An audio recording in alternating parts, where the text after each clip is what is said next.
સમાચારમાં વાત કરીએ તો સમાચાર વડોદરાથી મળી રહ્યા છે। સ્માર્ટ સિટી વડોદરાનું સ્માર્ટ રોડ હવે પીગળતો જોવા મળ્યો છે।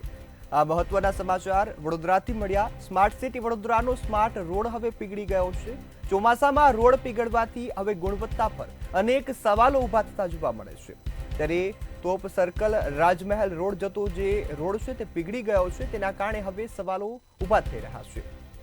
ત્યારે 2,27,10,534 રૂપિયાના ખર્ચે આ રોડનું કામ થયું છે। ત્યારે સ્થાનિક કાઉન્સિલરે પણ રોડ કોન્ટ્રાક્ટર પર સવાલો ઉઠાવ્યા છે।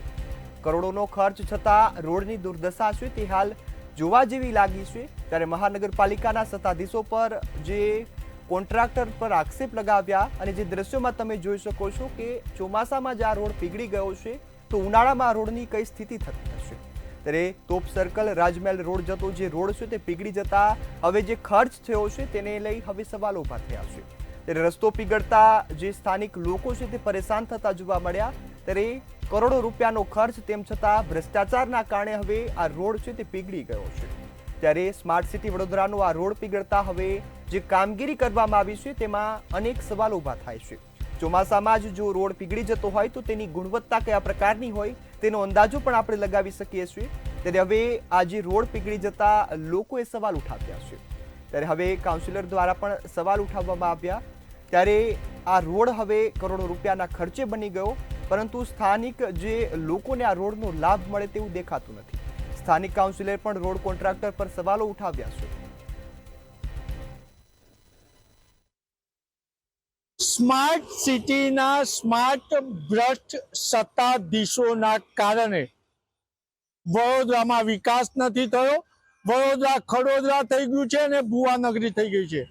ત્યારે મંતવ્ય ન્યૂઝ તમને બતાવવા જરૂર છે કે 2,27,10,534 નો રોડ પીગળી રહ્યો છે।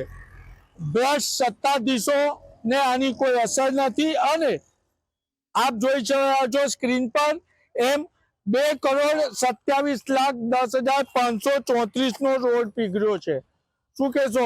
સ્થાનિક કાઉન્સિલર છો, તમારા વિસ્તારમાં 2,27,10,534 નો રોડ પીગળી રહ્યો છે।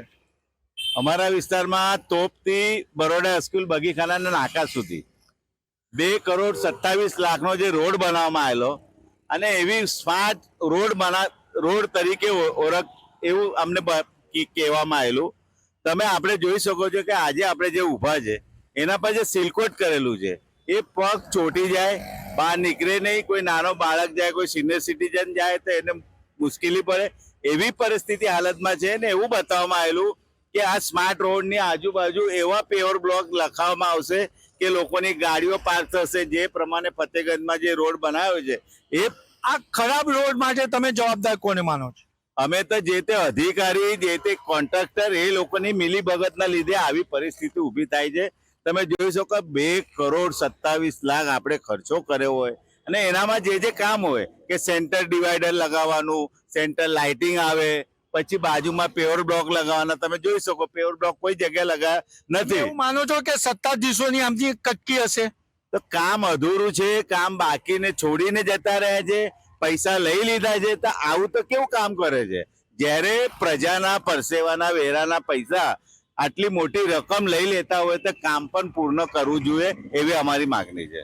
એટલે સ્થાનિક કાઉન્સિલર પણ કહી રહ્યા છે અને મહત્વની બાબત એ છે કે હિન્દીમાં એક ગીત છે, रुक जाना नहीं તું કઈ હાર કે, પરંતુ તમે 2,27,10,534 ના રોડ પરથી પાસ થાવ તો આ રોડ જ તમને રોકી દઈ રહ્યું છે।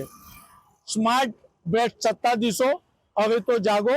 વિકાસની જગ્યાએ ખડોદરા અને ભુવાનગરી શહેર થઈ ચૂક્યું છે। કેમેરામેન મિલિંદ મેલે સાથે નિલેશ બ્રહ્મભટ્ટ, મંતવ્ય ન્યૂઝ વડોદરા।